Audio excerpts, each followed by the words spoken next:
ওমরে ফারুক রাদিয়াল্লাহু তাআলা আনহু যখন খলিফা, এক বাবা এসে বিচার দিল, খলিফাতুল মুমিনিন, আমিরুল মুমিনিন, আমার ছেলে আমার কথা শুনে না, বেয়াদবি করে। ওমরে ফারুক ডাকলেন, তুমি তোমার বাবার সাথে বেয়াদবি করো?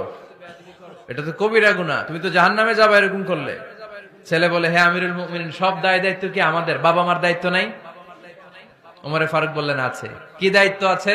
ওমরে ফারুক বললেন, বাবার 3টা দায়িত্ব। নাম্বার 1, আইয়ানতাকিয়া উম্মাহ, বাবা তার ছেলের জন্য ভালো মায়ের ব্যবস্থা করবে। সুবহানাল্লাহ পড়বেন না? আইয়ুহসিনা ইসমা, ভালো নাম রাখবে। আইয়ুআল্লিমাহুল কিতাব, কোরআন শিক্ষা দিবে। এবার ছেলে বলে, শোনেন, আমার আব্বাই 3টার একটাও করে নাই, 3টার একটাও করে নাই, আর বিচার দিতে আসছে আমার নামে। আমার মা হচ্ছে এক জাঞ্জি, নর্তকী নারী, এক অগ্নি উপাসকের কাছে ছিল, আদব আখলাক ভদ্রতা সভ্যতা কিচ্ছু জানে না।